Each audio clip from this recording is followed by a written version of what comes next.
Behind the golden gates of Buckingham Palace, three women would reshape the British monarchy forever. One would break every rule in the royal handbook to touch the hearts of ordinary people. Another would face the greatest constitutional crisis in centuries while watching her family tear apart in public view. The third would challenge traditions so ancient that some called her actions revolutionary. This is not just a story about crowns and tiaras. This is about the moment when the most powerful institution in Britain discovered that even royalty must change or risk becoming completely irrelevant.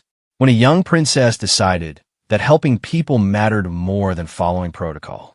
When a queen had to choose between protecting her family and protecting the crown. When centuries of tradition crashed headlong into the modern world. What happened next would shock the nation, divide the royal family, and ultimately transform the monarchy in ways that still echo today. Some called it rebellion. Others called it evolution. But everyone agreed on one thing. The British royal family would never be the same again. The year was 1987, and everything was about to change. The morning sun cast long shadows across the marble floors of Kensington Palace as Princess Diana straightened her simple blue dress and checked her appearance one final time. Today was different. Today, she would do something that no member of the royal family had ever done before.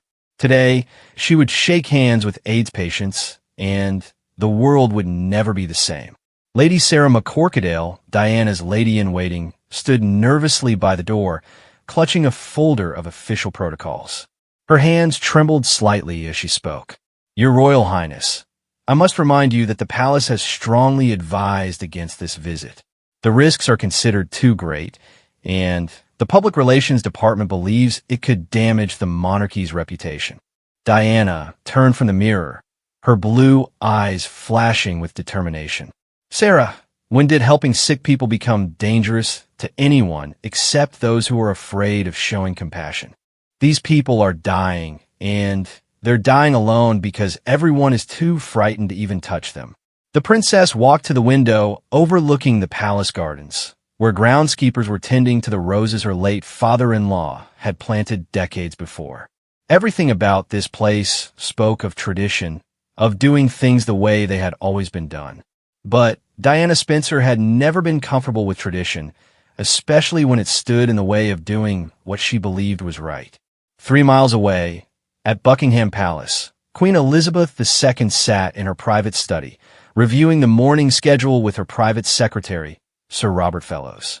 The thick red leather appointment book lay open between them, and Sir Robert pointed to an entry that had been causing concern throughout the palace for weeks. "Your Majesty, regarding the Princess of Wales's planned visit to the London Lighthouse AIDS Hospice this afternoon," Sir Robert began carefully.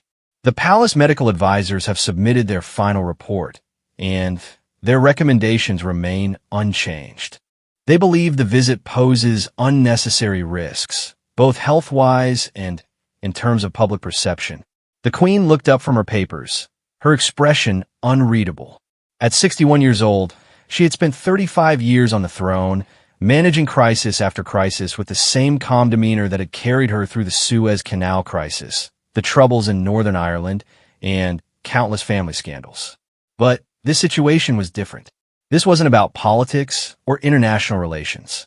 This was about her daughter-in-law's growing tendency to ignore royal protocol in favor of what she called following her heart. "What exactly are their concerns, Sir Robert?" the Queen asked, though she suspected she already knew the answer. Sir Robert consulted his notes. "The medical team worries about unknown transmission risks, despite assurances from leading doctors that casual contact poses no threat. More significantly, the public relations advisors believe that the association between the royal family and AIDS patients could damage the monarchy's reputation, particularly among more conservative supporters."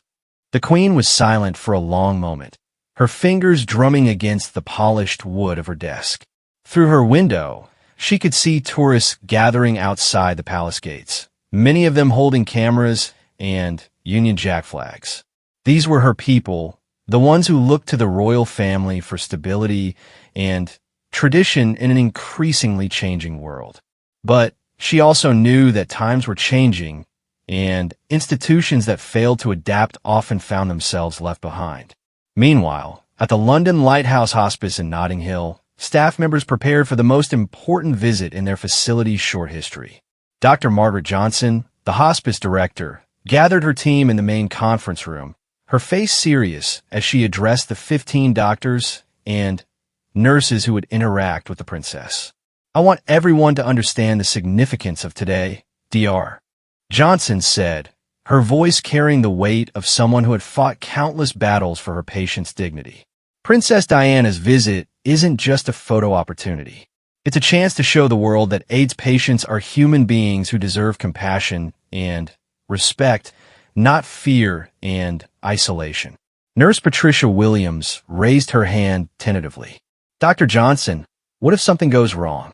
What if the princess seems uncomfortable, or if the media portrays the visit negatively?"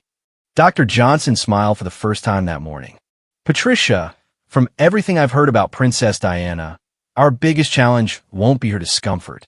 It will be keeping up with her desire to spend time with every single patient in this facility." At that moment, the telephone in Dr. Johnson's office rang.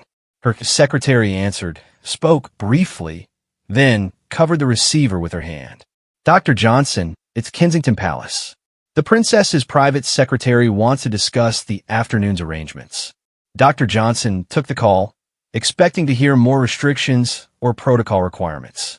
Instead, she found herself speaking with a young woman whose voice carried genuine warmth and concern. "Dr. Johnson, this is Beckwith Smith from Princess Diana's office. Her Royal Highness wanted me to ask specifically about the patients she'll be meeting today. She's particularly interested in spending time with anyone who might benefit from having someone to talk with." Dr. Johnson felt a surge of hope. "Miss Beckwith Smith, we have several patients who rarely receive visitors. Their families many families struggle to understand this disease. The princess wants you to know that she has no time limits for her visit," came the unexpected reply. "She's cleared her entire afternoon and evening if necessary. She's also asked me to tell you that she won't be wearing gloves during her visit." Dr. Johnson nearly dropped the phone. No gloves meant direct skin contact, something that even many medical professionals avoided when treating AIDS patients. The symbolic importance of this gesture would be enormous. Back at Kensington Palace, Diana finished her light lunch and began the final preparations for her afternoon visit. Her personal protection officer, Inspector Ken Wharf, briefed her on security arrangements, but his usual professional demeanor seemed strained. "Your Royal Highness," Inspector Wharf said carefully, "I've been instructed to remind you that this visit is generating significant media attention. The press will be watching every gesture, every interaction. Some members of the government have expressed concerns about the potential political implications." Diana set down her teacup with enough force to create a sharp clink against the saucer. "Inspector Wharf, since when have sick people become political? Since when has showing basic human kindness become controversial?" The inspector shifted uncomfortably. He had protected Diana for several years now, and he had watched her grow from a shy young woman into someone who seemed determined to redefine what it meant to be royal. "Your Royal Highness, it's not about the patients themselves. It's about public perception and the potential impact on the monarchy's reputation." Diana stood and walked to the window again, this time looking toward the bustling streets of London beyond the palace grounds. "Inspector, do you know what I think is truly dangerous to the monarchy's reputation? The idea that we're so removed from ordinary people's lives that we can't show compassion to those who need it most." As Diana prepared to leave for the hospice, phones were ringing throughout the highest levels of the British establishment. At Downing Street, Prime Minister Margaret Thatcher's private secretary briefed her on the afternoon's royal activities. At Westminster, senior members of Parliament discussed the potential ramifications of a royal family member openly associating with AIDS patients. At newspaper offices across London, editors prepared their staff for what they sensed would be a significant story. But perhaps the most important conversation was taking place at Clarence House, where the Queen Mother was having tea with several of her closest friends. At 87 years old, the Queen Mother had seen the monarchy weather 2 world wars, an abdication crisis, and countless social changes. Her opinion carried enormous weight within the royal family. "Elizabeth," said Lady Fermoy, one of her oldest friends, "surely you don't approve of Diana's planned activities today? The risks seem so unnecessary." The Queen Mother sipped her tea thoughtfully before responding. "My dear Ruth, I've lived long enough to see this monarchy survive by adapting to the times. Perhaps it's time we stop being afraid of showing that the royal family has hearts as well as crowns." At exactly 2:30 p.m., Princess Diana's car pulled up to the modest brick building that housed the London Lighthouse. A small crowd of photographers and journalists had gathered, but the scene was surprisingly subdued. Many members of the media seemed uncertain about how to cover this unprecedented event. Diana stepped out of the car, her simple blue dress and minimal jewelry a stark contrast to the formal royal attire typically seen at official engagements. She paused for a moment, looking up at the building's simple facade, then walked purposefully toward the entrance. Dr. Johnson met her at the door, and Diana's first words surprised everyone within earshot. "Dr. Johnson, thank you for allowing me to visit. I've been looking forward to this for weeks. Please don't treat me any differently than you would any other visitor. I'm here to learn and to help however I can." As Diana entered the hospice, she seemed to transform. The formal posture and careful expressions that characterized most royal appearances disappeared, replaced by genuine warmth and curiosity. She stopped to speak with staff members, asking detailed questions about their work and the challenges they faced. The first patient Diana met was James Wilson, a 28-year-old former teacher who had been diagnosed with AIDS 6 months earlier. James lay in bed, weakened by his illness, and clearly nervous about meeting royalty. His hands shook slightly as Diana approached his bedside. "Hello, James," Diana said softly, reaching out to take his hand without hesitation. "Dr. Johnson tells me you're from Manchester." "I love Manchester.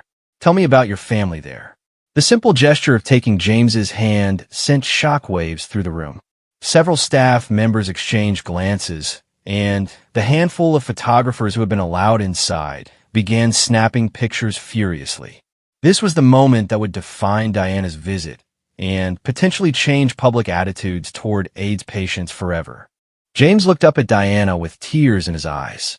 "Your Royal Highness, you're not afraid to touch me?" Diana squeezed his hand gently. "James, why would I be afraid? You're a human being who deserves kindness and respect, just like anyone else." For the next 20 minutes, Diana sat beside James's bed, listening as he talked about his life before his illness, his fears about the future, and his sadness at being abandoned by many of his friends and family members. She asked thoughtful questions and offered words of encouragement, treating him not as a patient to be pitied, but as a person whose life had value and meaning. When Diana finally stood to move to the next room, James called out to her, "Your Royal Highness, thank you for seeing me as a person, not just as someone with AIDS." Diana turned back with a smile that would become famous around the world.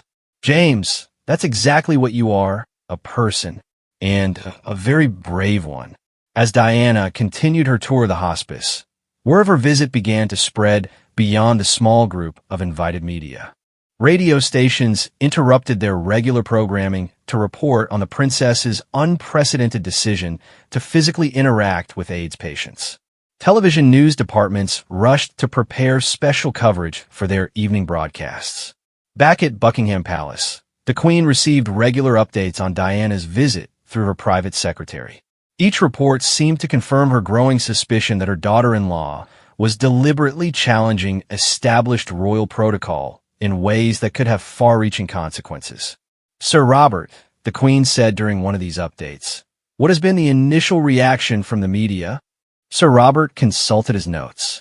"Your Majesty, the early responses are surprisingly positive. Several news outlets are describing the visit as groundbreaking and compassionate.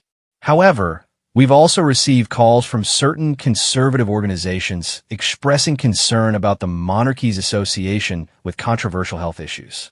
The Queen nodded slowly. She understood better than most people the delicate balance required to maintain public support for the monarchy.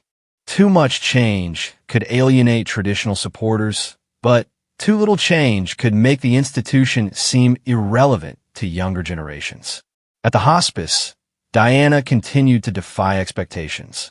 She spent nearly an hour in the facility's common room, sitting in a circle with patients and their families, listening to their stories and offering comfort where she could. The informal setting allowed her natural empathy to shine through in ways that formal royal engagements rarely permitted. One of the most powerful moments occurred when Diana met Sarah Chun, a young mother who had contracted AIDS through a blood transfusion during childbirth. Sarah's 3-year-old daughter, Emma, clung shyly to her mother's bedside, afraid of the strangers surrounding her. Diana knelt down to Emma's eye level and spoke gently. "Hello, Emma. I love you, teddy bear. What's his name?" Emma whispered something inaudible, and Diana pretended to strain to hear. "Did you say his name is Mr. Buttons? That's a wonderful name for a teddy bear." For the next few minutes, Diana engaged Emma in conversation about her toys, her favorite games, and her drawings. The little girl gradually warmed up, eventually showing Diana a coloring book she had been working on. Sarah Chun watched this interaction with amazement. "Your Royal Highness, Emma hasn't talked to anyone outside our family in weeks. She's been so frightened by all the changes in our lives." Diana looked up from Emma's coloring book. Children are incredibly resilient, but they need to feel safe and loved. Emma is lucky to have such a devoted mother. The sincerity in Diana's voice was unmistakable. This wasn't practiced royal diplomacy or carefully scripted compassion. This was genuine human connection, and everyone in the room could feel its power. As Diana's visit extended well beyond the originally scheduled time, the implications of her actions began to ripple outward through British society. AIDS organizations across the country found their phones ringing with calls from volunteers offering to help. Hospital administrators noted a marked increase in inquiries about visiting AIDS patients. Dr. Johnson observed Diana throughout the afternoon with growing admiration. "Your Royal Highness, I must tell you that your visit today will save lives. Not just because of the awareness you're raising, but because of the hope you're giving to people who had lost faith in human kindness." Diana paused in the middle of talking with another patient. "Dr. Johnson, I hope you're right. But I also hope that people don't see this as something extraordinary. Showing compassion to sick people should be the most natural thing in the world." As the afternoon wore on, it became clear that Diana's visit was becoming a defining moment, not just for AIDS awareness, but for the royal family itself. The images of the princess holding hands with AIDS patients, laughing with children, and treating everyone with genuine respect were broadcasting around the world, creating a new template for what royal engagement could look like. At Westminster, senior government officials watched the coverage with a mixture of admiration and concern. AIDS remained a highly controversial and politicized issue, and some worried that Diana's involvement could draw the royal family into partisan debates. But at the hospice, politics seemed irrelevant. Diana moved through the facility with natural grace, connecting with patients and staff on a purely human level. She asked detailed questions about treatment options, listened carefully to stories of discrimination and fear, and offered words of encouragement that seemed to genuinely uplift spirits. One of the most touching moments came when Diana met Robert Martinez, a 42-year-old artist who had been abandoned by his family after his diagnosis. Robert had been working on a small painting when Diana entered his room, a simple landscape that reminded him of his childhood home in Spain. "Robert, this is beautiful," Diana said, studying the painting carefully. "You have real talent. Had you been painting long?" Robert's face lit up with pride. "Your Royal Highness, I've been painting since I was a child. Art has always been my way of expressing feelings that I couldn't put into words." Diana spent 20 minutes discussing art with Robert, asking about his techniques and inspiration. She seemed genuinely interested in his work, not just making polite conversation. When she finally prepared to leave his room, Robert made an unexpected request. "Your Royal Highness, would you accept this painting as a gift? It's not much, but I'd like you to have something to remember this visit." Diana looked at the painting again, then back at Robert with tears in her eyes. "Robert, I would be honored to accept your gift. This will always remind me of your strength and your talent." As Diana prepared to leave the hospice after more than 4 hours, she gathered the staff for final words of thanks. Her message was simple but profound. "Thank you for allowing me to visit today, and thank you for the incredible work you do every day. You're not just caring for patients. You're showing the world what real courage and compassion look like." The drive back to Kensington Palace gave Diana time to reflect on the afternoon's events. She knew that her actions had crossed lines that had never been crossed before, and she understood that there would be consequences. But she also knew, with absolute certainty, that she had done the right thing. Inspector Worf, who had watched the entire visit with professional interest and personal admiration, broke the silence in the car. "Your Royal Highness, that was extraordinary. I've never seen anything like the impact you had on those people today." Diana looked out the car window at the London streets passing by. "Inspector, I think today might have been the most important thing I've ever done as a member of the royal family.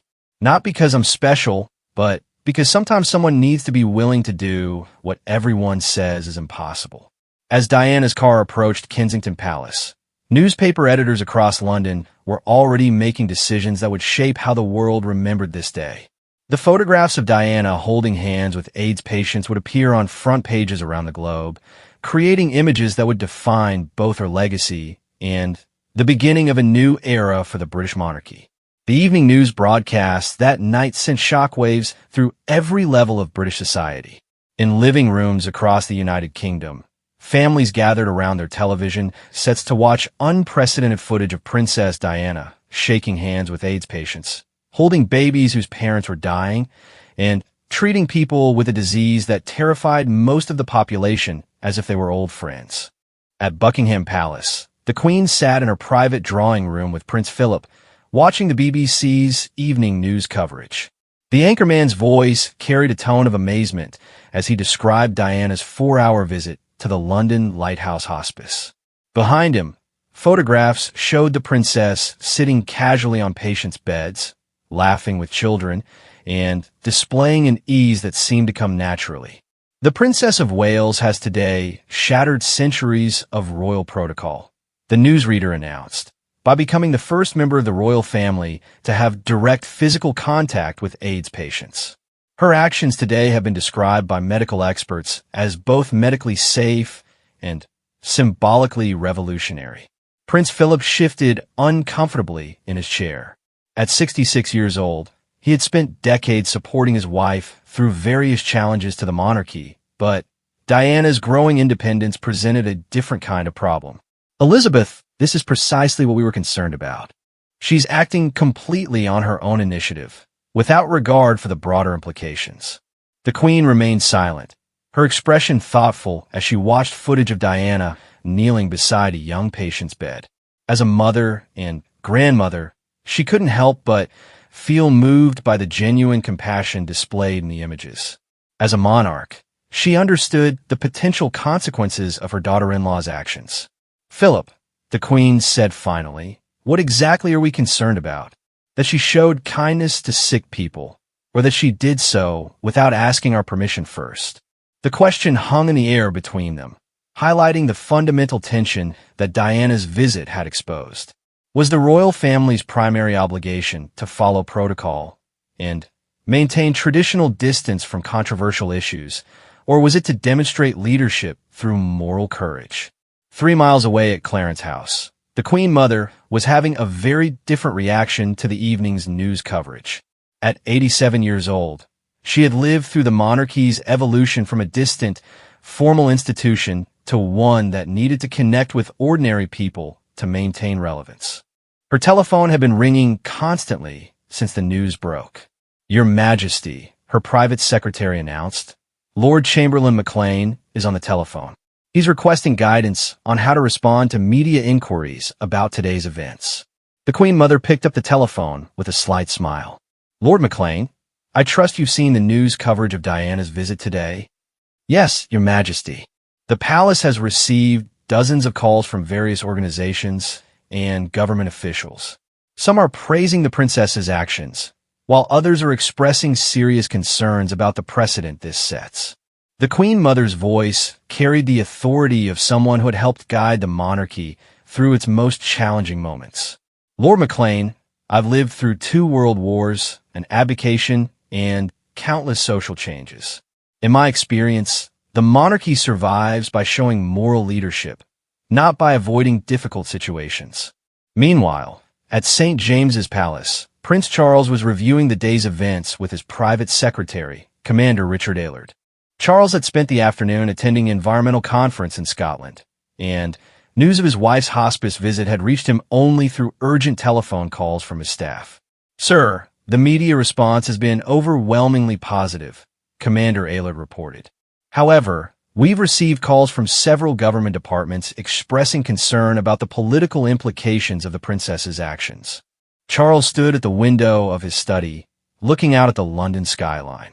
His marriage to Diana had become increasingly strained over the past few years, but he had always admired her natural ability to connect with people in ways that formal royal training never seemed to teach. Richard, Charles said thoughtfully, what specifically are these government concerns? Commander Aylard consulted his notes. The Department of Health is worried about appearing to endorse specific treatment approaches. The Foreign Office is concerned about potential international implications, particularly in countries where AIDS is an even more sensitive topic. And several conservative members of Parliament have called to express concerns about the monarchy's involvement in what they see as political issues. Charles turned from the window with a slight frown. Since when did showing compassion to dying people become political? The question echoed the sentiment Diana herself had expressed earlier that day, highlighting a growing divide within the royal family about their role in modern society. Charles, despite his personal difficulties with Diana, found himself admiring her willingness to take risks that he had been trained to avoid. At newspaper offices across London, editors and journalists worked through the night to prepare comprehensive coverage of what many were already calling a historic day. The photographs from Diana's hospice visit were unlike anything the Royal Press Corps had ever captured. Images that showed genuine emotion, authentic human connection, and a complete absence of the formal distance that typically characterized royal public appearances. At the offices of the Times, editor Charles Wilson gathered his senior staff to discuss how to handle the story. The newspaper had traditionally supported the monarchy and conservative social values, but the power of the images from Diana's visit was undeniable. The question we need to answer, Wilson told his team, is whether this represents positive evolution for the royal family or dangerous departure from established protocol. Our readers expect thoughtful analysis, not just emotional reaction. Senior correspondent Sarah Bradford, who had covered the royal family for 15 years, offered her perspective. Charles, I've never seen anything like what happened today. The princess didn't just visit those patients, she connected with them as human beings. The symbolism of her touching people that others are afraid to be near is incredibly powerful. Wilson nodded slowly. Sarah, write the lead story focusing on the human impact. But I also want a separate analysis piece examining the constitutional and political implications. Our readers need both perspectives. At The Sun, Britain's largest tabloid newspaper, editor Kelvin Mackenzie was having a very different discussion with his staff. The Sun had traditionally taken a populist approach to royal coverage, and the emotional power of Diana's hospice visit aligned perfectly with their editorial philosophy. This is the story of the year, Mackenzie declared to his newsroom. We're going with Diana's loving touch as tomorrow's headline, and I want every detail of what happened at that hospice. This shows the royal family finally, acting like they care about ordinary people. The contrast between different newspapers' approaches reflected a broader divide in British society about Diana's actions. Traditional conservative outlets struggled to balance their support for royal protocol with the obvious moral courage of Diana's visit. Progressive publications saw the visit as evidence that the monarchy could evolve and remain relevant. Tabloids focused on the emotional impact and human interest aspects of the story. Back at Kensington Palace, Diana spent the evening reflecting on the day's events with her closest advisor, Victoria Mendham. The two women sat in Diana's private sitting room, surrounded by flowers sent by well-wishers who had already heard news of the hospice visit. "Victoria, I keep thinking about James Wilson," Diana said, referring to the first patient she had met that afternoon. "When I took his hand, I could see the surprise in his eyes. He told me later that I was the first person to touch him without gloves since his diagnosis 6 months ago." Victoria Mendham had worked with Diana for 3 years and had watched her grow from an uncertain young woman into someone increasingly confident in her own moral convictions. "Your Royal Highness, what you did today was extraordinary, but you understand that there will be consequences." Diana nodded thoughtfully. "Victoria, I understand that some people will criticize what I did today, but I also know that those patients needed to see that they haven't been forgotten, that they're still valuable human beings worthy of respect and kindness." The telephone in Diana's sitting room rang, interrupting their conversation. Victoria answered, spoke briefly, then covered the receiver with her hand. "Your Royal Highness, it's Dr. Johnson from the Lighthouse Hospice. She says it's important." Diana took the call, and Dr. Johnson's excited voice filled the room. "Your Royal Highness, I wanted you to know what's happened since your visit this afternoon. We've received over 200 calls from people offering to volunteer. 3 major charities have pledged significant funding. Most importantly, several families have called asking about visiting relatives they had previously abandoned." Diana felt tears welling in her eyes. "Dr. Johnson, that's wonderful news. But please understand, this isn't about me. This is about people recognizing that AIDS patients deserve the same compassion we would show to anyone facing a serious illness." After ending the call, Diana walked to her bedroom window and looked out at the lights of London spread before her. She knew that tomorrow would bring challenges and criticism, but she also knew that she had helped change something fundamental about how society viewed AIDS patients. At the same time, in government offices throughout Westminster, senior officials were working late to assess the potential implications of Diana's actions.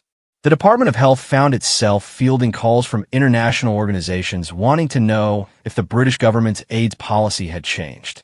The Foreign Office received inquiries from embassies in countries where AIDS carried even greater social stigma. Home Secretary Douglas Hurd convened an emergency meeting with his senior advisors to discuss the government's response to Diana's hospice visit. The room was filled with civil servants who understood the delicate balance between supporting the royal family and managing potential political fallout. The primary concern, Hurd told his team, is that the princess's actions might be interpreted as the government endorsing specific treatment approaches or social policies that we haven't formally adopted. We need to craft a response that supports her humanitarian gesture while maintaining our policy flexibility. Deputy Secretary Patricia Williams raised her hand. "Home Secretary, with respect, I think we're overthinking this. The princess visited sick people and showed them kindness. The positive public response has been overwhelming. Perhaps our response should simply acknowledge the value of her compassionate actions." Hurd considered this perspective. The early polling data his office had received showed remarkable public support for Diana's visit, with approval ratings reaching levels rarely seen for any public figure. The British people seemed to view her actions not as controversial or political, but as simply the right thing to do. Meanwhile, at AIDS organizations throughout the United Kingdom, staff members worked through the night to handle the unprecedented volume of calls generated by news coverage of Diana's visit. The Terence Higgins Trust, Britain's leading AIDS charity, received more than 500 calls in the hours following the evening news broadcasts. Michael Cashman, a spokesperson for the organization, found himself giving interview after interview to radio stations and newspapers. Princess Diana's visit today has done more to reduce AIDS stigma than years of public education campaigns, he told BBC Radio. By showing that physical contact with AIDS patients is safe and natural, she's helped dispel myths that have caused enormous suffering for patients and their families. The international reaction was equally dramatic. AIDS organizations in the United States, Australia, and across Europe reported massive increases in volunteer inquiries and donations. The image of British royalty treating AIDS patients with dignity and respect resonated particularly strongly in countries where the disease carried severe social stigma. In New York, Dr. Anthony Fauci, director of the National Institute of Allergy and Infectious Diseases, was contacted by reporters seeking comment on Diana's hospice visit. His response would be quoted in newspapers around the world. Princess Diana has demonstrated remarkable courage and leadership. Her actions today will help save lives by encouraging people to treat AIDS patients with the compassion and dignity they deserve. Back in London, as midnight approached, the full scope of Diana's impact began to become clear. Hospital administrators reported dramatic increases in inquiries about visiting AIDS patients. AIDS hotlines experienced record call volumes from people seeking information about the disease. Most importantly, several patients who had been abandoned by their families received unexpected visits from relatives who had seen the news coverage. At the London Lighthouse Hospice, night staff members dealt with an unprecedented situation. Dozens of people had appeared at their doors throughout the evening, wanting to volunteer or simply to express support for their patients. Dr. Johnson worked with her team to organize this outpouring of community support. What Princess Diana accomplished in a single afternoon, Dr. Johnson told her staff, was to show the world that our patients are human beings deserving of love and respect. The response we're seeing tonight proves that people were waiting for someone to give them permission to show compassion. At Buckingham Palace, the Queen's private secretary prepared a summary of the day's events for her morning briefing. The document would note the overwhelmingly positive public response, the international media attention, and the unprecedented level of community engagement generated by Diana's visit. Sir Robert Fellows worked late into the night, fielding calls from government officials, foreign diplomats, and senior members of the royal household. Each conversation reinforced his growing realization that Diana's hospice visit represented more than just a successful charitable engagement. It had demonstrated a new model for royal leadership that could transform the monarchy's relationship with the British people. The most significant call came from Lord Chamberlain Maclean, who had spent the evening consulting with constitutional experts about the precedent Diana had set. Sir Robert, the consensus among our advisors is that the princess has fundamentally changed public expectations for royal engagement. The question now is whether the rest of the royal family will adapt to this new standard. As London settled into the late evening hours, Diana herself was preparing for bed, unaware of the full extent of the changes her afternoon visit had set in motion. She knew she had taken risks and challenged protocol, but she had followed her conscience and believed that history would prove her actions correct. In her private diary that night, Diana wrote, "Today I touched people who others are afraid to touch. I held hands with people who are dying alone because their families have abandoned them. I looked into the eyes of children who are losing their parents to a disease that terrifies the world. And I realized that being royal isn't about wearing crowns or following protocol. It's about using whatever influence you have to make the world a more compassionate place."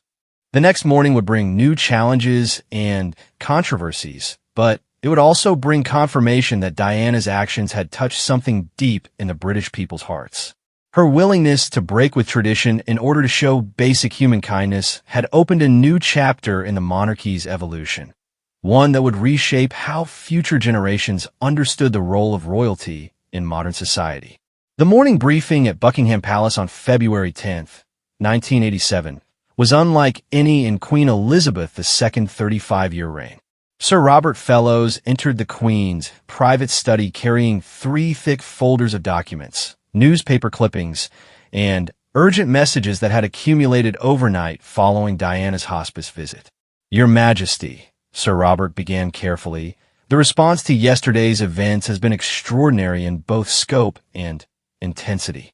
We've received over 2,000 telephone calls, 500 telegrams, and correspondence from organizations and individuals across the Commonwealth." The Queen looked up from her morning newspapers, where Diana's photograph appeared on every front page. The images showed her daughter-in-law in ways the royal family had never been photographed before, sitting casually on patients' beds, holding hands without gloves, laughing naturally with children who were facing unimaginable loss. "Sir Robert, what is the general tone of this correspondence?" the Queen asked, though the positive newspaper headlines suggested she already knew the answer. Sir Robert consulted his notes. "Your Majesty, approximately 85% of the responses have been overwhelmingly positive. People are describing the princess's actions as courageous, inspiring, and exactly what the royal family should be doing. However, the remaining 15% express serious concerns about protocol violations and potential damage to royal dignity." The Queen studied the newspapers more carefully. The Times headline read, "Diana breaks new ground," while the Sun proclaimed, "Our caring princess." Even the traditionally conservative Daily Telegraph praised Diana's remarkable display of human compassion. But she also noticed smaller headlines that hinted at controversy: palace concerns over protocol breach, and conservative MPs question royal involvement. Through her study window, the Queen could see crowds gathering outside the palace gates, larger than usual for a Wednesday morning. Many carried flowers and signs expressing support for Diana's actions. The public's enthusiasm was unmistakable, but the Queen understood better than most people the complex challenges facing any institution that tried to balance tradition with change. "Sir Robert, have we heard from the Prime Minister's office?" the Queen inquired. "Yes, Your Majesty. Mrs. Thatcher's private secretary called this morning. The Prime Minister wants to schedule a private meeting to discuss the constitutional implications of yesterday's events. She's apparently received pressure from several conservative MPs who are concerned about the royal family's involvement in what they consider political issues." The Queen set down her newspapers and walked to the large windows overlooking the palace gardens. For 35 years, she had carefully maintained the monarchy's position above party politics, never allowing the institution to become associated with controversial social issues.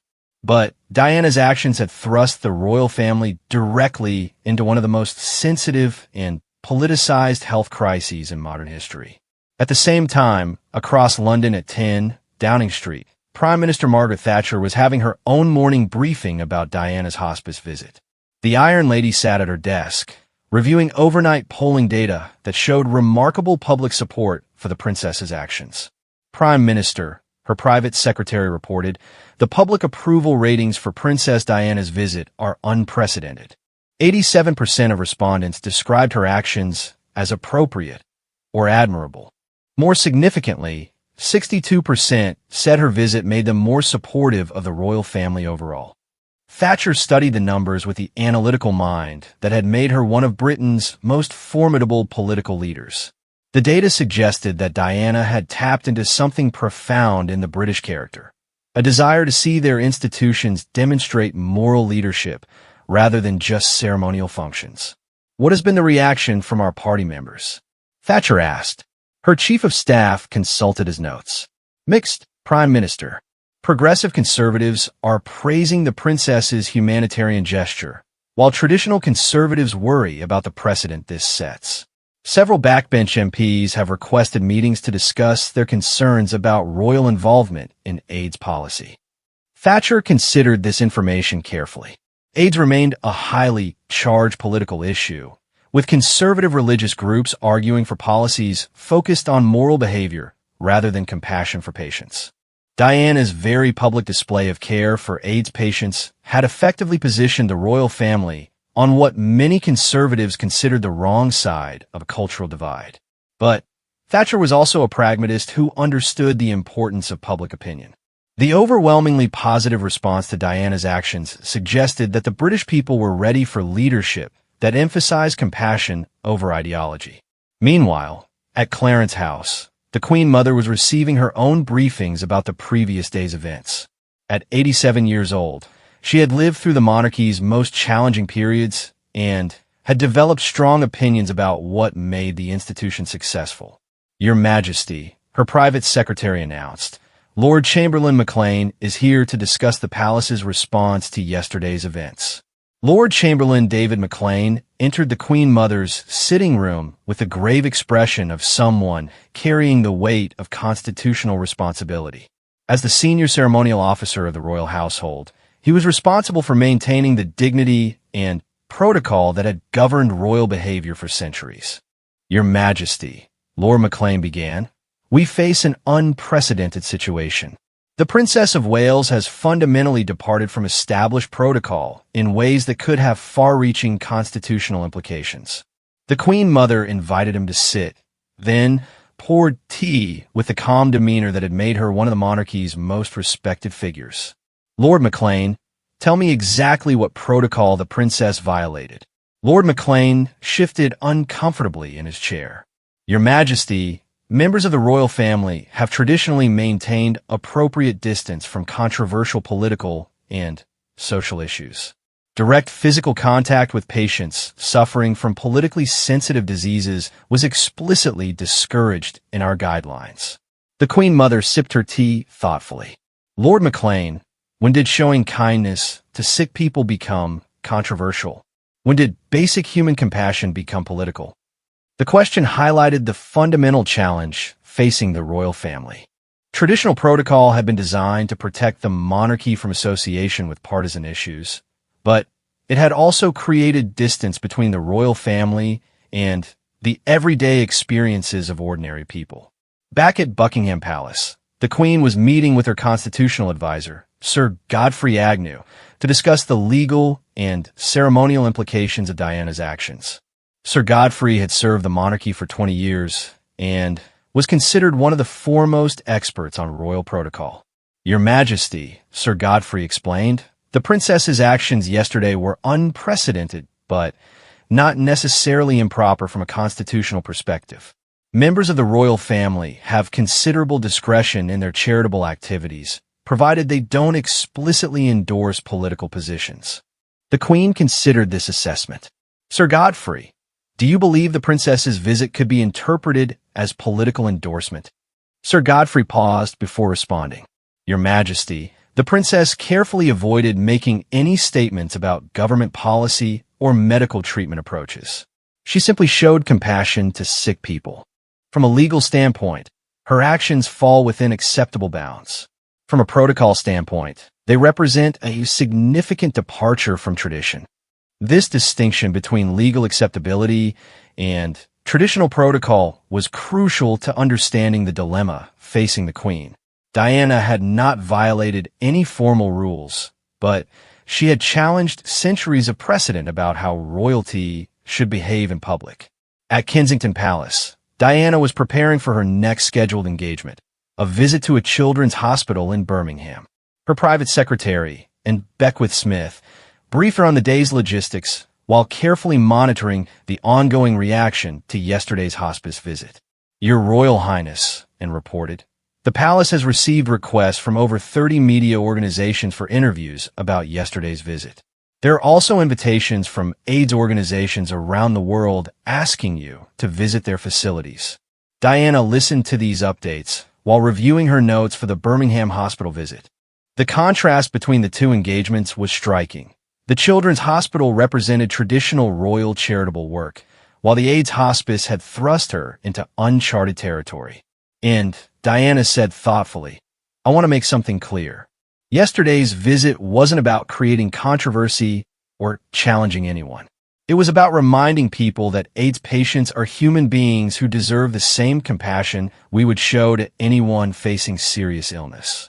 And Beckwith Smith had worked with Diana long enough to understand that the princess's actions came from genuine conviction rather than calculated strategy. This authenticity had been evident in every photograph and video clip from the hospice visit. The telephone in Diana's office rang, and answered it before covering the receiver with her hand. "Your Royal Highness, it's the Queen's private secretary." Her Majesty would like to meet with you this afternoon. Diana felt a moment of anxiety. She knew that her hospice visit had challenged royal protocol, and she suspected that the Queen might have concerns about the precedent she had set. But she also believed deeply in the righteousness of her actions. And please tell Sir Robert that I would be honored to meet with Her Majesty at her convenience. At Westminster, the House of Commons was buzzing with discussion about Diana's hospice visit. Members of Parliament from both major parties found themselves grappling with the unprecedented situation of a royal family member taking what many saw as a public position on a controversial social issue. Conservative MP Sir Rhodes Boyson rose during Prime Minister's questions to address the matter directly. Mr. Speaker, will the Prime Minister comment on the appropriateness of royal family members involving themselves in politically sensitive health issues? Prime Minister Thatcher's response will be quoted in newspapers for days afterward. Mr. Speaker, I believe the entire nation was moved by the Princess of Wales's demonstration of compassion for people facing serious illness. Showing kindness to the sick is not a political act. It is a human act. The Prime Minister's public support for Diana's actions sent a clear signal throughout the government and conservative establishment. Despite private concerns about protocol violations, Thatcher recognized that opposing Diana's display of compassion would be politically disastrous. Labour MP Tony Benn offered a different perspective during the same parliamentary session. Mr. Speaker, the Princess of Wales has shown more moral leadership in one afternoon than this government has shown in 8 years of office. Her willingness to treat AIDS patients with dignity stands in stark contrast to this government's inadequate response to the AIDS crisis. The parliamentary debate highlighted the complex political implications of Diana's actions. Conservative MPs struggled to criticize charitable work that clearly resonated with their constituents, while Labour members sought an opportunity to contrast royal compassion with government policy.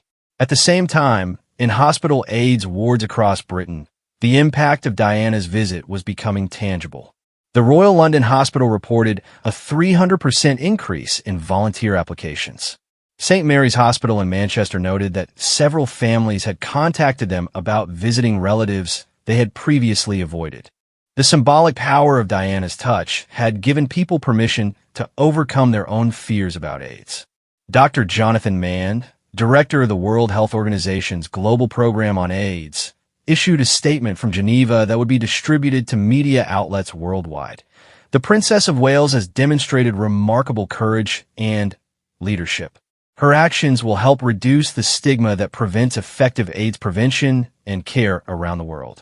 The international attention focused on Diana's visit was unprecedented for a royal charitable engagement. AIDS organizations from Australia to Canada reported increased interest in their work. The image of British royalty treating AIDS patients with dignity had global implications for how societies approach the disease. Back at Buckingham Palace, the Queen spent the afternoon reviewing briefing documents prepared by her staff about the broader context of Diana's actions. The reports detailed the ongoing AIDS crisis, the social stigma faced by patients, and the potential role of public figures in reducing discrimination. One document particularly caught her attention. A report from the Palace Medical Advisors explaining the scientific consensus about AIDS transmission. The report clearly stated that casual contact, including touching and hugging, posed no health risks. This medical evidence supported Diana's decision to interact normally with patients.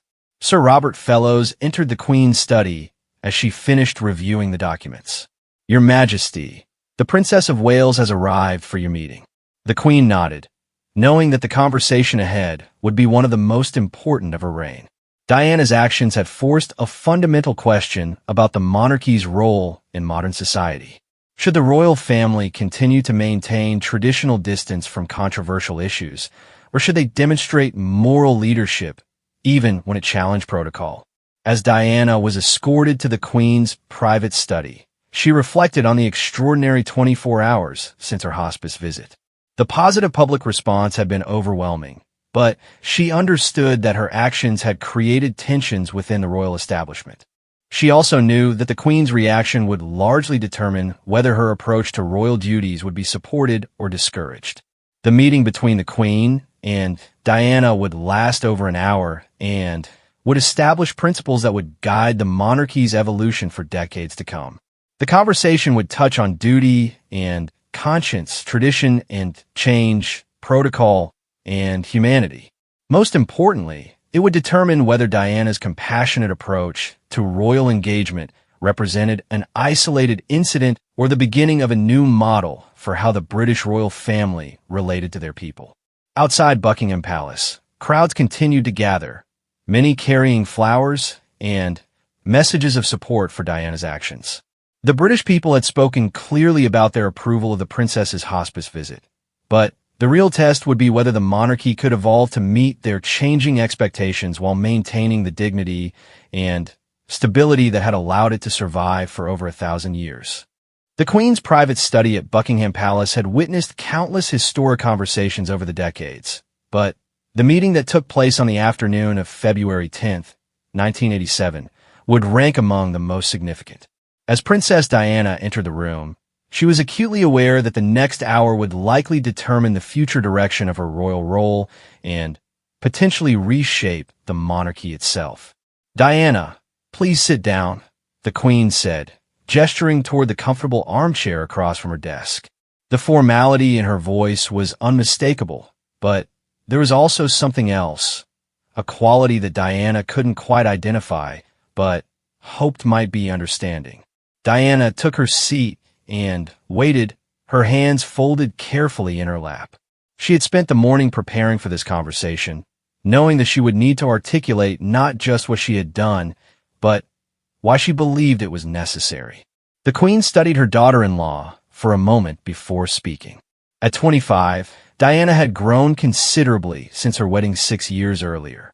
The shy young woman who had seemed overwhelmed by royal protocol had developed into someone with clear convictions about how she wanted to use her position. "Diana," the Queen began, "I want you to understand that this conversation is not about criticism or punishment. It's about understanding the implications of yesterday's events and determining how we move forward as a family and as an institution." Diana felt a slight relief at the Queen's tone, but she remained cautious. "Your Majesty, I understand that my visit to the hospice departed from traditional protocol, but I hope you also understand that I felt a moral obligation to show those patients that they hadn't been forgotten by society." The Queen nodded slowly. "Diana, I've read the medical reports about AIDS transmission. I understand that your actions posed no health risks. My concerns are about the broader implications for the monarchy and our constitutional role. This distinction was crucial to understanding the Queen's perspective. As a constitutional monarch, she had to consider not just the moral rightness of actions, but their impact on the institution's relationship with government, parliament, and the various segments of British society. "Your Majesty," Diana replied, "I've thought carefully about those implications. But I've also seen the positive response from the British people. They seem to want the royal family to show moral leadership, not just ceremonial presence." The Queen walked to the window overlooking the palace gardens, where she could see small groups of people continuing to gather outside the gates. Many carried flowers and signs supporting Diana's actions, a visual reminder of the public enthusiasm her hospice visit had generated. "Diana, you've clearly touched something deep in people's hearts," the Queen acknowledged. "The public response has been remarkable, but I need you to understand the challenges your actions have created for other members of the royal family and for the institution as a whole." Diana leaned forward slightly, sensing that the Queen was about to share concerns that went beyond simple protocol violations. "Your Majesty, what specific challenges are you referring to?" The Queen returned to her desk and picked up a folder of documents. "Diana, we've received calls from government ministers expressing concern about the royal family's involvement in politically sensitive issues. Some conservative MPs are worried about the precedent this sets. Foreign diplomats have inquired about changes in British AIDS policy. These concerns highlighted the complex web of relationships that surrounded the modern monarchy. Every royal action had potential political implications, And the Queen had spent 35 years carefully managing these relationships to maintain the institution's neutrality and effectiveness. Your Majesty, Diana responded thoughtfully, I understand those concerns, but I don't believe showing compassion to sick people should be considered political. If anything, I think it demonstrates that the royal family's values transcend partisan politics. The Queen considered this perspective. Diana's argument had merit. The overwhelming public support for her actions suggested that most British people viewed compassion for the sick as a universal value rather than a political position. Diana, you raise an important point, the Queen said. But you must understand that good intentions alone aren't sufficient when dealing with sensitive social issues. The manner in which we engage with such matters can have consequences that extend far beyond our immediate intentions. This exchange revealed the fundamental tension between Diana's instinctive approach to royal duties and the careful, calculated approach that had traditionally governed royal behavior. Diana operated from the heart, responding to immediate human needs, while the Queen had been trained to consider long-term institutional implications. Your Majesty, Diana said, may I ask how you personally felt about what I did yesterday? Setting aside all the political and constitutional concerns, how did you react as a person to seeing those images? The question was bold, perhaps even presumptuous, but it went to the heart of the matter. It asked the Queen to separate her role as monarch from her identity as a human being, something she rarely had the luxury of doing. The Queen was silent for a long moment, and Diana worried that she had overstepped an important boundary. But when the Queen finally spoke, her voice carried a warmth that had been absent from the earlier part of their conversation. Diana, as a mother and a grandmother, I was deeply moved by your compassion and courage. As someone who has spent decades in public service, I admired your willingness to take risks to help people who desperately needed support. The admission created a moment of genuine connection between the two women, despite their very different approaches to royal duty. It also revealed that the Queen's concerns about Diana's actions came not from disapproval of their substance, but from worry about their implications. Diana felt encouraged by this response. Your Majesty, thank you for sharing that. It means a great deal to me to know that you understand why I felt compelled to act. The Queen returned to her chair, and her expression became more businesslike as she shifted back into her role as head of the royal family. Diana, the question now is how we manage the precedent you've set. Your actions yesterday have fundamentally changed public expectations for royal engagement. Other members of the family will face pressure to demonstrate similar levels of personal involvement with sensitive social issues. This observation highlighted one of the most significant implications of Diana's hospice visit. By establishing a new standard for royal compassion, she had effectively raised the bar for all future royal charitable work. The public would now expect to see genuine emotion and personal connection rather than formal, distant engagement. Your Majesty, I understand that my actions have created new expectations, Diana replied. But I also believe that meeting those expectations will strengthen the monarchy, not weaken it. The British people want to see that we genuinely care about their struggles and challenges. The Queen considered this argument carefully. The overwhelming positive public response to Diana's visit suggested that the British people were indeed ready for a more emotionally engaged royal family. But the Queen also understood the risks of moving too quickly in changing long-established protocols. Diana, I want to propose a way forward that acknowledges both the value of your compassionate approach and the need for institutional stability, the Queen said. Would you be willing to work with palace advisors to develop guidelines for future charitable engagements that maintain your authentic style while addressing constitutional concerns? Diana felt a surge of relief and excitement. The Queen's proposal suggested not just acceptance of her actions, but support for continuing along the same path with appropriate safeguards. Your Majesty, I would be honored to work with palace advisors on such guidelines. My goal has never been to create controversy, but simply to use my position to help people who need support. The Queen nodded approvingly. Diana, I believe your instincts about public service are fundamentally correct. The monarchy must evolve to remain relevant, and your approach to charitable work offers a valuable model for that evolution. However, we must also ensure that such evolution occurs in ways that preserve the institution's constitutional role and political neutrality. This statement represented a historic shift in royal thinking. For the first time, the Queen was explicitly endorsing a more emotionally engaged approach to royal duties, while acknowledging the need to balance innovation with tradition. Your Majesty, how should we handle the media attention and political reactions to yesterday's visit? Diana asked. The Queen consulted her notes. Diana, I've decided that the palace will issue a statement supporting your charitable work while emphasizing that showing compassion to the sick reflects universal human values rather than political positions. This should help address concerns about royal involvement in sensitive social issues. The strategic wisdom of this approach was evident. By framing Diana's actions in terms of universal values rather than specific policy positions, the palace could maintain political neutrality while supporting compassionate engagement. Diana, the Queen continued, I also want you to know that you have my personal support for continuing this type of charitable work.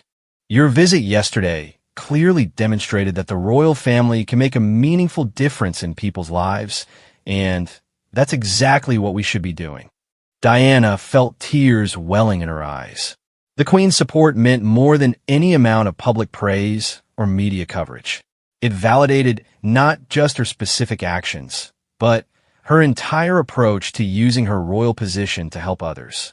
Your Majesty, thank you for your understanding and support. I promise that I will continue to work within appropriate guidelines while maintaining my commitment to helping people who need assistance. The Queen stood up, indicating that the formal portion of their meeting was concluding. But she had one final point to make. Diana, I want you to understand something important. Your actions yesterday didn't just help the patients at that hospice. They helped the monarchy itself. You reminded people why institutions like ours exist, to serve others and to demonstrate moral leadership when it's needed most. This acknowledgement represented perhaps the most significant outcome of their conversation. The Queen had not merely accepted Diana's departure from protocol. She had recognized it as beneficial to the monarchy's long-term health and relevance. As Diana prepared to leave, the Queen made one final request. Diana, I would like you to meet with the Queen Mother this week. She has some perspectives on royal service that I think you would find valuable, and she has specifically asked to discuss yesterday's events with you. Diana was intrigued by this suggestion. The Queen Mother was widely respected for her dedication to public service and her ability to connect with people from all walks of life. Her opinion would carry enormous weight within the royal family. Your Majesty, I would be honored to meet with the Queen Mother. As Diana left the Queen's study, she felt a sense of vindication and excitement about the future. The Queen's support for her compassionate approach to royal duties meant that her hospice visit was not an isolated incident, but the beginning of a new model for royal engagement. The Queen, meanwhile, spent the remainder of the afternoon meeting with her senior advisors to discuss the implementation of new guidelines for royal charitable work. The challenge would be maintaining the authenticity that made Diana's approach so effective while ensuring that future engagements didn't create unintended political complications. Sir Robert Fellows raised an important concern during these discussions. Your Majesty, how do we ensure that other members of the royal family can adapt to this new standard of emotional engagement? Not everyone has the Princess of Wales's natural ability to connect with people in crisis. The Queen considered this challenge. Sir Robert, I think the key is to allow each member of the family to find their own authentic way of demonstrating compassion and service. Diana's approach works because it's genuine to her personality. We need to help others find approaches that are equally genuine to theirs. This insight would prove crucial to the monarchy's evolution over the following decades. Rather than requiring all royals to imitate Diana's specific style, the palace would encourage each family member to develop their own authentic approach to charitable work while maintaining the higher standard of personal engagement that Diana had established. As news of the Queen's support for Diana's actions began to circulate through palace circles, the broader implications became clear. The monarchy had officially endorsed a more compassionate, emotionally engaged approach to public service. This endorsement would influence royal behavior for generations to come and would help establish Diana's legacy as someone who fundamentally changed how the British royal family related to their people. The evening newspapers carried headlines announcing the Queen's support for Diana's hospice visit, effectively ending any serious criticism of the princess's actions. More importantly, the Queen's endorsement signaled to the British people that compassionate leadership was now an official royal value, not just a personal choice by individual family members. That evening, Diana called Dr. Johnson at the London Lighthouse Hospice to share news of her conversation with the Queen. Dr. Johnson, I wanted you to know that Her Majesty has given her full support for the type of work we did yesterday. This means that the royal family's engagement with AIDS patients and other marginalized groups will continue and expand. Dr. Johnson's voice carried tears of joy as she responded. Your Royal Highness, this is wonderful news not just for our patients, but for everyone facing serious illness or social isolation. You've helped create a new standard for how public figures can use their influence to promote compassion and understanding. As Diana ended the call, she reflected on the extraordinary transformation that had occurred in just 2 days. Her decision to follow her conscience and show compassion to AIDS patients had not only helped specific individuals, but had also changed the monarchy itself. The British royal family would never again be able to maintain the distant, formal approach that had previously characterized their public engagements. The precedent had been set, the Queen's approval had been given, and a new era of royal service had begun. 6 months after Diana's groundbreaking visit to the London Lighthouse Hospice, the ripple effects of that single afternoon had transformed not only the British monarchy, but also attitudes toward AIDS patients worldwide. The Queen Mother's study at Clarence House had become an unexpected center of strategic planning for what royal historians would later call the Diana Revolution, a fundamental shift in how the royal family engaged with social issues. On a crisp August morning, the Queen Mother sat across from Diana in the same room where she had counseled the royal family through 2 world wars, an abdication crisis, and countless social transformations. At 87 years old, she had requested this private meeting to discuss the broader implications of Diana's approach to royal duty. My dear, the Queen Mother said, pouring tea from her favorite china service, I wanted to speak with you about the remarkable changes you've initiated. In 6 months, you've managed to accomplish something that I wasn't certain could be done. You've made the monarchy relevant to people's daily struggles while maintaining its dignity and constitutional role. Diana accepted the offered teacup, still somewhat awed by the Queen Mother's presence despite their growing friendship. Your Majesty, I'm grateful for your support, but I hope you understand that my goal was never to change the monarchy itself. I simply wanted to help people who were suffering and being ignored. The Queen Mother smiled with the wisdom of someone who had observed social change for nearly 9 decades. Diana, the most effective revolutions often begin with people who aren't trying to start revolutions at all. They begin with individuals who simply insist on doing what they believe is right, regardless of what tradition or convention might dictate. Through the windows of Clarence House, they could see tourists gathering outside the gates, many carrying flowers and letters addressed to Princess Diana. The steady stream of public support had continued unabated since her hospice visit, and similar scenes were repeated daily outside Kensington Palace. Your Majesty, Diana said, I've been thinking a great deal about sustainability. The public response to my AIDS work has been extraordinary, but I wonder how we can ensure that this attention translates in a lasting change rather than just temporary enthusiasm. The Queen Mother set down her teacup and leaned forward with interest. Diana, that's precisely the right question to ask.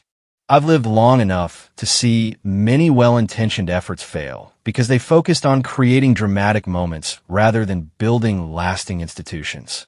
This conversation was taking place against the backdrop of remarkable developments throughout Britain and beyond.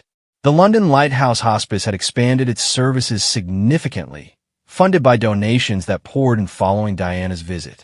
Similar facilities in Manchester, Liverpool, and Edinburgh had opened their doors. Most importantly, the social stigma surrounding AIDS patients had begun to diminish as other public figures followed Diana's example. Dr. Jonathan Mann, the World Health Organization's AIDS director, had visited London the previous month specifically to meet with Diana and study the British approach to reducing AIDS stigma. His subsequent report to the United Nations praised the Windsor model of compassionate leadership and recommended its adoption by public figures worldwide. Diana, the Queen Mother, continued, "I've been in correspondence with AIDS organizations across the Commonwealth. They all report similar patterns following media coverage of your work. Increased volunteerism, reduced family abandonment of patients, and greater willingness by medical staff to work with AIDS patients." Diana felt a deep sense of satisfaction at this news, but she also understood that her individual efforts, however well publicized, could only accomplish so much.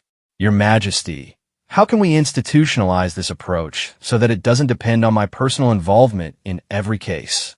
The Queen Mother's eyes sparkled with the enthusiasm of someone who had found a worthy cause.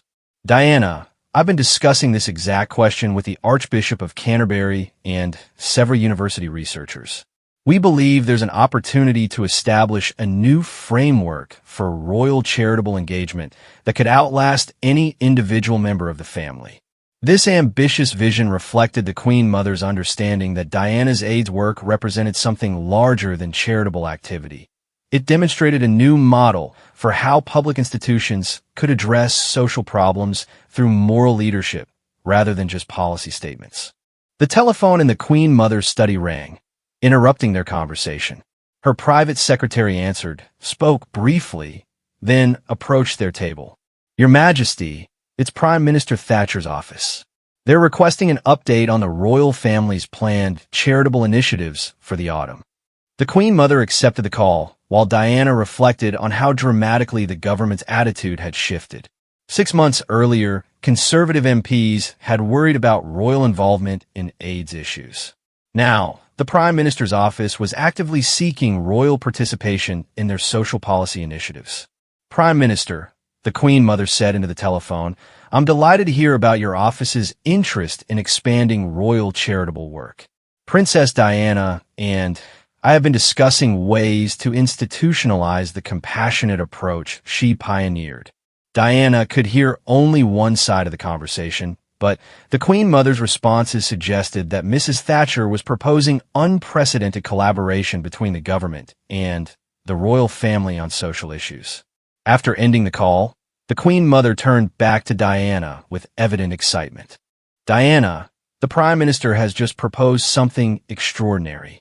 She wants to establish a formal partnership between the royal family and government departments to address social isolation and stigmatization of vulnerable populations."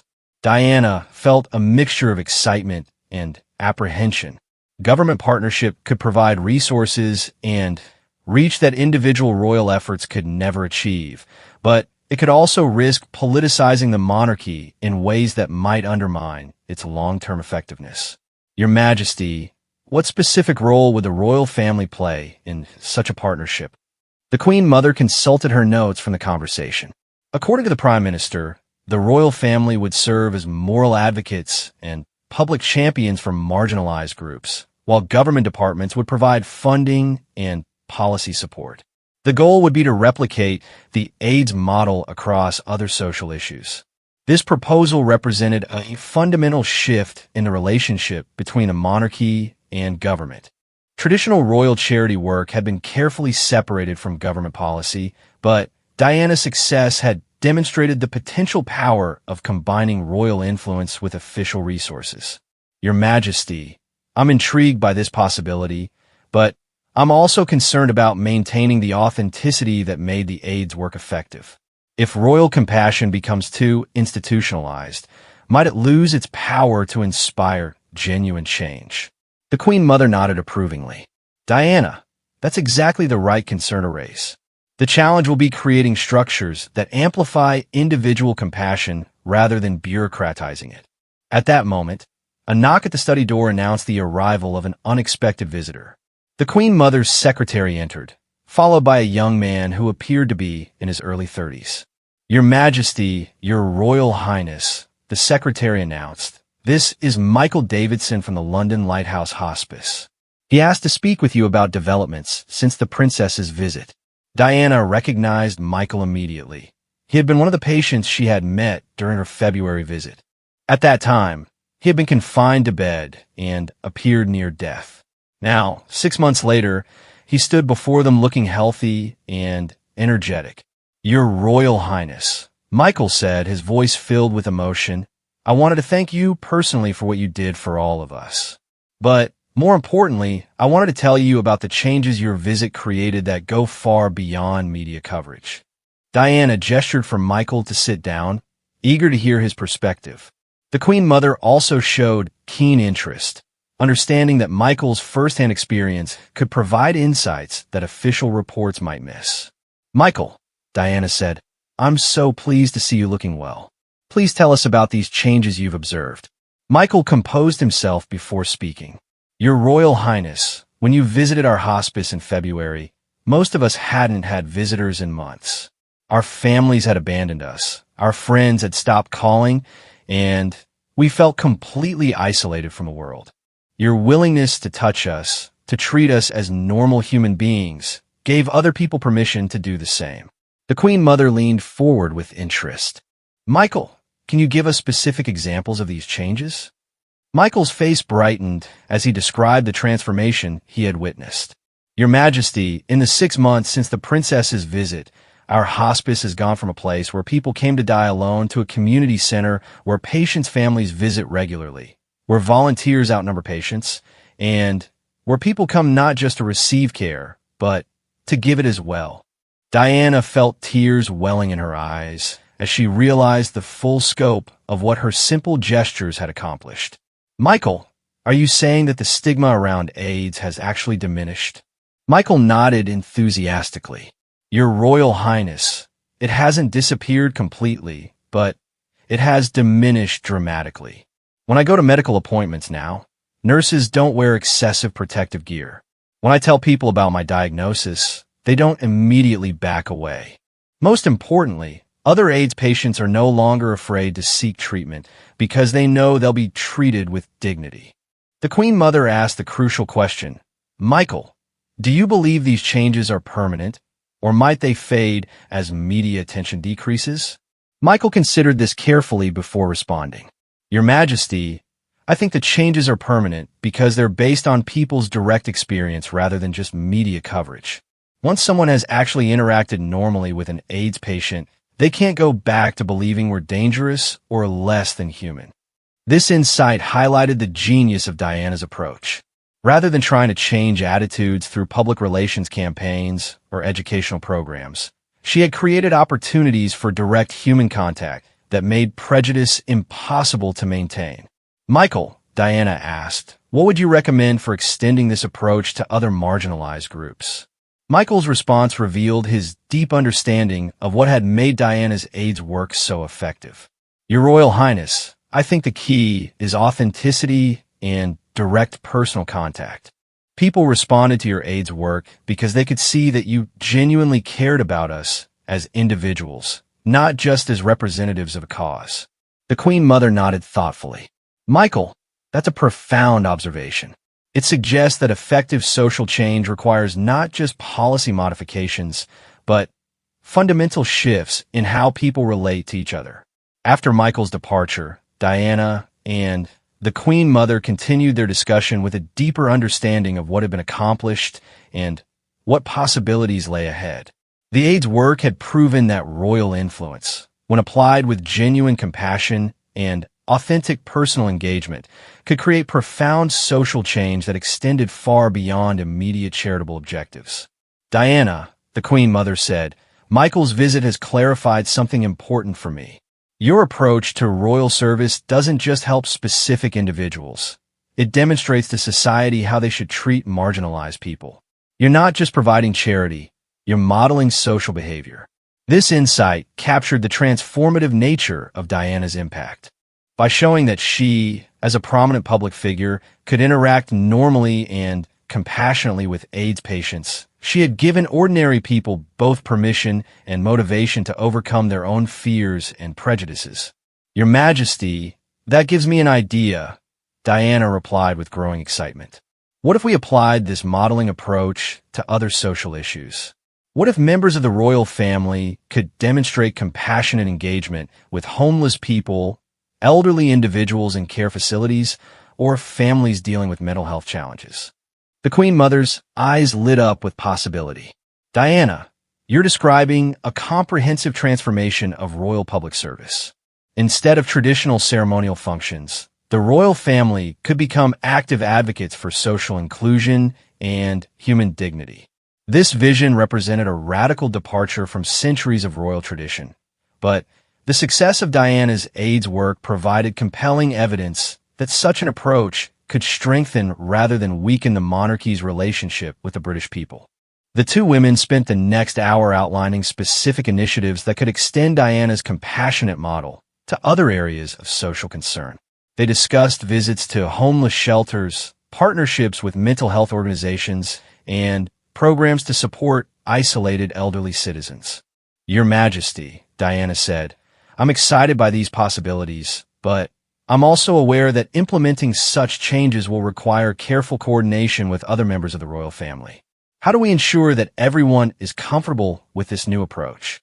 The Queen Mother smiled with the confidence of someone who had successfully navigated countless family and institutional challenges.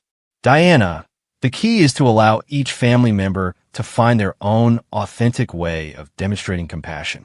Charles has his environmental work and has her international development focus. Andrew has his military connections. We need to help them adapt their existing interests to this more emotionally engaged model. This strategy would prove crucial to the long-term success of the Diana Revolution. Rather than requiring all royals to imitate Diana's specific style, the Queen Mother was proposing an approach that would allow each family member to develop their own authentic version of compassionate engagement. As their meeting concluded, the Queen Mother made a proposal that would shape the monarchy's direction for decades to come. Diana, I would like you to work with palace advisors to develop a comprehensive strategy for expanding your compassionate approach across all royal charitable work. I believe we have an opportunity to transform not just individual lives, but society's understanding of how public institutions should serve human needs. Diana felt the weight and excitement of this responsibility. Your Majesty, I'm honored by your confidence, but I also want to ensure that we don't lose the authenticity that made the AIDS work effective. How do we scale up compassionate engagement without bureaucratizing it? The Queen Mother's response demonstrated her deep understanding of both institutional dynamics and human nature. Diana, I think the secret is to focus on creating opportunities for genuine human connection rather than programming specific outcomes. If we can put royals in situations where they naturally encounter people facing challenges, authentic compassion will emerge. This philosophy would become the foundation for a new model of royal public service that emphasized human connection over ceremonial protocol. The approach would be tested over the following months as other members of the royal family began incorporating Diana's compassionate style into their own charitable work. 2 weeks after her meeting with the Queen Mother, Diana received a telephone call that would validate everything they had discussed. Dr. Johnson from the London Lighthouse Hospice was calling with remarkable news. Your Royal Highness, Dr. Johnson said, her voice filled with excitement, I wanted to share some extraordinary developments. 3 other members of the royal family have contacted us about visits, and we've received inquiries from royal households in 6 other countries asking for guidance on developing similar programs. Diana felt a surge of pride and satisfaction. The compassionate approach she had pioneered was spreading throughout the royal community, multiplying its impact far beyond what she could achieve alone. Dr. Johnson, that's wonderful news. Which family members are planning visits? Dr. Johnson consulted her notes. Princess and would like to visit next month to discuss international AIDS prevention programs. Prince Edward has asked about volunteer opportunities for young people. Most surprisingly, the The Queen herself has inquired about the possibility of a private visit. Diana nearly dropped the telephone in shock. The Queen's interest in visiting AIDS patients represented an unprecedented endorsement of Diana's approach at the highest levels of the monarchy. Dr. Johnson, did Her Majesty specify what type of visit she has in mind? Dr. Johnson's response revealed the extraordinary transformation that had occurred in royal thinking over the past 6 months. Your Royal Highness, the Queen's private secretary indicated that she wants to follow the same format as your original visit: direct patient contact, informal conversation, and no special protocols or restrictions. This development confirmed that Diana's AIDS work had not just changed public attitudes, but had also transformed the royal family's understanding of their role in addressing social challenges. The Queen's willingness to follow Diana's example demonstrated institutional endorsement of the compassionate model. Over the following months, the expansion of Diana's approach would create a new template for royal public service that emphasized authentic human connection over formal ceremonial functions. Princess and would become a powerful advocate for international AIDS prevention. Prince Charles would apply similar emotional engagement to his environmental work. Even traditionally reserved family members would find ways to demonstrate genuine compassion in their charitable activities. The success of this transformation would be measured not just in media coverage or public approval ratings, but in tangible improvements in how British society treated its most vulnerable members. AIDS patients would continue to experience reduced stigma and increased family support. Homeless individuals would find greater community acceptance. Elderly citizens would feel less social isolation. Mental health patients would encounter less discrimination. Perhaps most importantly, Diana's revolution would demonstrate that public institutions could serve human needs through moral leadership rather than just administrative functions. The British monarchy's evolution would inspire similar transformations in other countries and other types of institutions. By the first anniversary of Diana's original hospice visit, the changes she had initiated would be recognized as fundamental shifts in how public figures could address social challenges. Her willingness to follow her conscience rather than protocol had created a new model for institutional compassion that would influence public service for generations to come. The little girl who had once been told that royalty meant maintaining distance from ordinary people's problems had instead discovered that authentic compassion could transform both individual lives and entire societies. Her legacy would not just be measured in the specific people she helped, but in the permanent changes she created in how public institutions related to human suffering and social challenge. Diana's revolution had proven that sometimes the most profound changes begin with the simplest acts of human kindness, and that individual conscience, when supported by institutional authority, could reshape society's understanding of compassion, dignity, and social responsibility.